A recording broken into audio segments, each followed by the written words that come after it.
रहमान रहीम। आज हम class second year का जो चैप्टर नंबर 11 इलेक्ट्रोस्टैटिक्स है उसके हम लोग न्यूमेरिकल्स करेंगे। न्यूमेरिकल नंबर 1 है हमारे पास। हम पहले इसको जो है ना बुक में इसकी स्टेटमेंट्स पढ़ते हैं न्यूमेरिकल नंबर 1 की, then we will solve. Okay, so how many electrons are contained in 1 coulomb and 3 coulomb of charges. इसमें पूछ रहे हैं कि हमारे पास दो चार्जेस है, एक है 1 कूलम और दूसरा है 3 कूलम। तो उसमें जो है ना कितने नंबर ऑफ इलेक्ट्रॉन्स हैं, यानी हम लोगों को number of electrons find out करने हैं।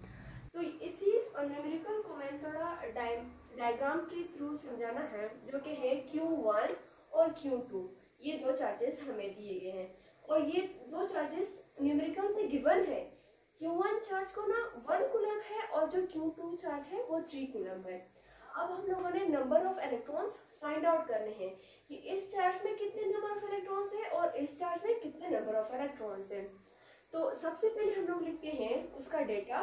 Q1 1 कूलम के बराबर है, जबकि Q2 जो है ना 3 कूलम के बराबर है। और इलेक्ट्रॉन का चार्ज आप लोगों को खुद पता होना चाहिए, जो कि है 1.6 × 10⁻19 कूलम के बराबर है। तो अब हम लोगों ने जो है ना number of electrons find out करने हैं। जब हम लोग चैप्टर पढ़ते हैं ना तो उसमें हमें सारे फार्मूलाज मिलते हैं। तो अब हमारे पास चार्ज भी गिवन है, नंबर ऑफ चार्ज का जो इलेक्ट्रॉन का चार्ज है वो भी हमें पता है कि 1.6 × 10⁻19 है। और नंबर ऑफ इलेक्ट्रॉन्स हम लोगों ने फाइंड आउट करने हैं ना। तो इसके लिए जो फार्मूला यूज होगा वो होगा Q = Ne। अब जो है ना Q = Ne एक तरतीब से फार्मूला दिया गया है, जबकि हमें number of electrons find out करने हैं। तो इस फार्मूले को हम लोग पहले रीअरेंज करेंगे, then we will put the values of these charges, then we will solve.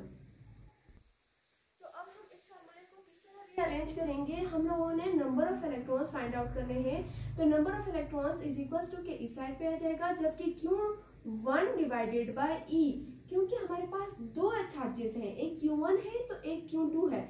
तो अब हम दोनों चार्जेस को एक ही फार्मूले में पुट नहीं कर सकते। सबसे पहले हम लोग Q1 का फार्मूला बनाएंगे कि हम इस फार्मूले में जो है ना Q1 पुट करेंगे, then we will put the another charge which is Q2।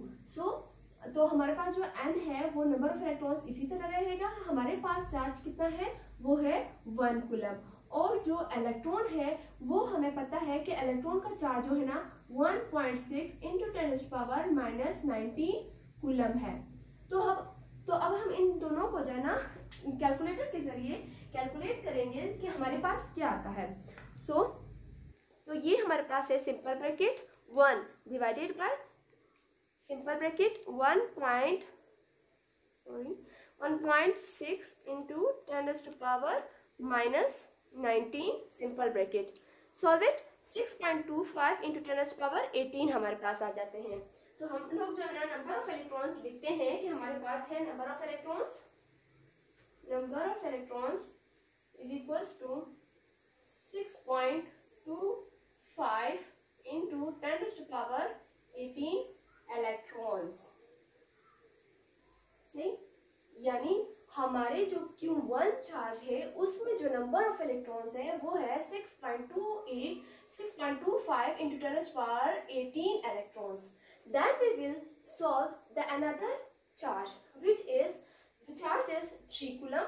तो अब हम फार्मूले में यहाँ Q1 की जगह Q2 पुट करेंगे कि हमें जो है ना Q2 के चार्ज का भी नंबर ऑफ इलेक्ट्रॉन्स पता चल जाए कि जो Q2 चार्ज है उसमें कितने नंबर ऑफ इलेक्ट्रॉन्स है। हम लोग वापस इस फार्मूले को इसी तरह लिखते हैं कि N = Q2 divided by E। सही, अब नंबर ऑफ इलेक्ट्रॉन्स उसी तरह रहेंगे।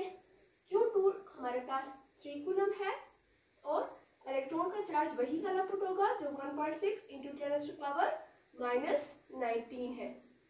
सही, अब हम इसको वापस कैलकुलेटर के जरिए सॉल्व करते हैं कि इसमें कितने इलेक्ट्रॉन्स हैं। Simple bracket 3 simple bracket divided by 1.6 × 10⁻19। हमारे पास जो नंबर ऑफ इलेक्ट्रॉन्स है 1.875 × 10⁻19 इलेक्ट्रॉन्स है, यानी हमारे पास जो Q2 चार्जेस है उसमें number of electrons 1.875 into 10⁻19 charges है। लेकिन अभी जब यहाँ पर जो है ना 8 और 7 और 5 है तो हम इसको राउंड ऑफ कर सकते हैं। हम इधर लिखेंगे 1.9 into 10⁻19 इलेक्ट्रॉन्स। हम यहाँ पर क्या लिखेंगे 1.9 into 10⁻19 इलेक्ट्रॉन्स। तो इस तरह जो हमारा न्यूमेरिकल नंबर 1 है वो कंप्लीट हो जाता है कि हम लोगों ने Q1 चार्ज में जो है ना number of electrons find out कर दिए हैं जो कि है 6.25 into 10⁻18 इलेक्ट्रॉन। देन फिर हमारे पास जो Q2 चार्ज है उसमें भी हम लोगों ने number of electrons find out किए हैं जो कि 1.9 into 10⁻19 इलेक्ट्रॉन्स है। तो इस तरह जो हमारा न्यूमेरिकल नंबर 1 है वो कंप्लीट हो गया। होप सो कि आप लोगों को समझ आ गया होगा।